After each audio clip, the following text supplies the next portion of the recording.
ஏன் Chennai சமிர்தாவில் aviation industry அப்படின்னு கேட்டிங்கன்னா, சென்னை சமிர்தாவில் ஏன் ஏவியேஷன் இண்டஸ்ட்ரி படிக்கணும்? எப்படி ஹோட்டல் மேனேஜ்மெண்ட்டில் ஒரு பெரிய கேப் இருந்ததோ அதே மாதிரி இப்போது நீங்கள் ஏர்போர்ட் போங்க, பஸ் ஸ்டாண்டில் கூட்டமாக இருக்கா, ஏர்போர்ட்டில் கூட்டமாக இருக்கா? ஏர்போர்ட்டில் கடுமையான கூட்டமாக இருக்குது. காரணம் என்னென்னா, அங்கே ஹைலி டிமாண்ட் ஆயிடுச்சு. ஆனால் ஸ்கில்டு லேபர் ரொம்ப ரொம்ப தேவைப்படுறாங்க. ஆனால் டிமாண்ட் அதிகம், சப்ளை ஸ்கில்டு பர்சன் இல்லை. சார் அவ்வளோ வேக்கண்ட் இருக்கா ஏர்போர்ட்டில்? சென்னை ஏர்போர்ட்டில் மட்டும் எவ்வளோ பேர் இப்போ இன்னைக்கு ஸ்டேஜில் வேலைக்கு தேவைப்படுவாங்கன்னு நினைக்கிறீங்க?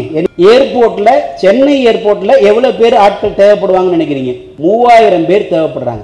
ஒரு ஃப்ளைட்டு வந்து இறங்கின உடனேயே அந்த ஃப்ளைட்டை தயார்படுத்துறதுலேருந்து ஆரம்பித்து ஃப்ளைட்டோடைய உள்ளுக்குள்ளே இருக்கக்கூடிய மேனேஜ்மெண்ட்டு, மெயின்டெனன்ஸ் டிபார்ட்மெண்ட்டு, ஏகப்பட்ட ஸ்கில் லேபர். நான் பைலட்டை பற்றி பேசலை, பைலட் இஸ் டிஃப்ரெண்ட். அதை தவிர மற்ற எல்லா வேலைக்கும் ஒரு ஏர்போர்ட்டுக்கு எவ்வளோ பேர் தேவைப்படுறாங்கன்னா, சென்னைக்கு மட்டும் 3000 பேர் தேவைப்படுறாங்க. ரெக்ரூட் பண்ணுறாங்க, அந்த பர்சனுக்கு சரியான வேலை செய்ய தெரியல. ஸோ இந்த இடத்துல டிமாண்ட் பெரிய லெவலில் இருக்குது. எப்படி சார் நீங்கள் டிமாண்ட் அதிகமாக இருக்குன்னு சொல்கிறீங்க? இந்தியாவில் மொத்தம் எத்தனை ஏர்போர்ட் இருக்குன்னு நினைக்கிறீங்க? 137 ஏர்போர்ட் இருக்குது. 137 ஏர்போர்ட்டில் ஒரு ஏர்போர்ட்டுக்கு 3000 பேர் தேவை அப்படின்னா எவ்வளவு லட்சம் பேர் தேவை? கிட்டத்தட்ட 4,11,000 பேர் தேவை. இந்த வருஷம் பொறுத்த வரைக்கும் வெறும் 200 ஸ்டூடெண்ட்டை மட்டும் எடுத்து அவங்கள ட்ரெயின் பண்ணி இண்டஸ்ட்ரியிலேயே அவங்க தான் பெஸ்ட் அப்படிங்கிற ஒரு விஷயத்தை கொண்டு வர போகிறோம். சென்னை சமிர்தாவில் படிக்கிறனால என்னென்ன சார் ப்ளஸ் அப்படின்னு கேட்டால், வேற யாருமே கொடுக்காத வேல்யூ ஆடட் சர்வீஸை சென்னை சமிர்தா தரப்போகுது. நம்பர் 1, ஃபர்ஸ்ட் செமஸ்டரில் 3 ஏர்போர்ட்டை சுற்றி பார்க்க போகிறாங்க. செகண்ட் செமஸ்டரில் ஒரு ஃப்ளைட்டோடைய ட்ராவல் எப்படி இருக்கும் அப்படிங்கிறத பார்க்க போகிறாங்க.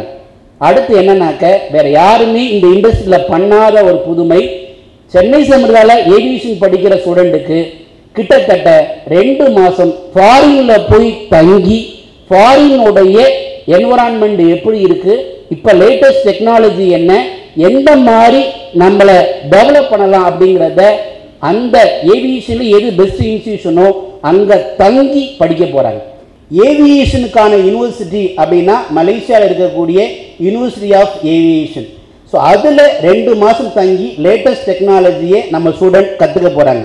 வேறு என்ன வேல்யூ ஆடட் அப்படின்னு கேட்டால், நம்மளுடைய சென்னை சமிர்தா காலேஜில் லைவாக ஒரு ஃப்ளைட்டுக்குள்ளே எப்படி ஒர்க் பண்ணணும், கேபின் குரூனா என்னென்ன வேலை இருக்கும், ஒரு ஏர்போர்ட் மேனேஜ்மெண்ட்னா என்ன பண்ண போகிறாங்கிறது லைவாக இருக்கக்கூடிய ஒரு ஃப்ளைட்டுக்குள்ளே என்ன பண்ணிக்கிறாங்கன்னா டீட்டெயில்டாக ஒன்றையும் கற்றுக்க போகிறாங்க. இது வேல்யூ ஆடட்.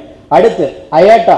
இந்த அயாட்டா அப்படின்னு ஒன்று இருந்தால் தான் அவங்களுக்கு இங்கே டோஃபல் மாதிரி ஏவியேஷன் இண்டஸ்ட்ரியில் ஒருத்தவங்க அயாட்டா சர்டிஃபிகேஷன் முடிச்சிருந்தா வேர்ல்டு பூரா ரெகக்னைஸ். ஸோ அந்த ரெகக்னைஸ் சென்னை சமிர்தா தரப்போகுது செகண்ட் இயரில் அயாட்டாவுக்கான சர்டிஃபிகேஷன். அதே மாதிரி நீங்கள் இப்போ ஏதாவது டூர் போகணுன்னா உடனடியாக நீங்கள் என்ன பண்ணுறீங்க, ஒரு ஆப்பை பயன்படுத்தி புக் பண்ணுறீங்க. அதே இதுங்க இன்டர்நேஷ்னல் ஃப்ளைட் புக்கிங்லேருந்து டிக்கெட் புக்கிங் வரைக்கும் ஒரு மிகப்பெரிய சாஃப்ட்வேர், அதை கற்றுத்தரப்போகிறோம். மொத்தத்தில் இதுவரைக்கும் இந்த நிமிஷம் வரைக்கும் இந்த இண்டஸ்ட்ரியில் பண்ணாத இன்னொரு சாதனை என்னென்னா, ஏவியேஷனில் படிக்கிற யாருக்கும் இது வரைக்கும் பார்ட் டைம் ஜாப் அப்படிங்கிறது கொடுத்ததே இல்லை.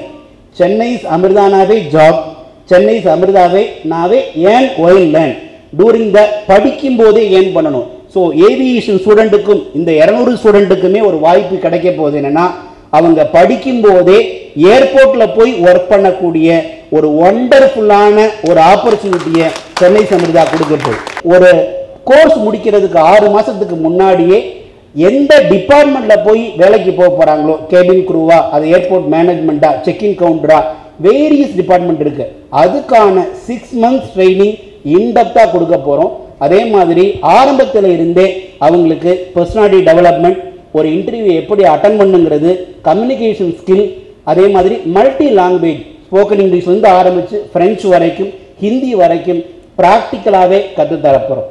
மொத்தத்தில் நான் சொல்கிறத விட அவங்க அடுத்த வருஷம் சொல்லுவாங்க, இந்த 200 ஸ்டூடெண்ட்டும் சென்னை சமிர்தானால நான் இன்னைக்கு பெரியாள் ஆனேன் அப்படிங்கிற அந்த வார்த்தைக்காக கண்டிப்பாக சென்னை சமிர்தா படிக்கிற student there is different from the clutter, அதாவது க்ரௌடில் இருந்து தனித்து தெரிவாங்க அப்படிங்கிறத மாற்று கருத்தே இல்லை.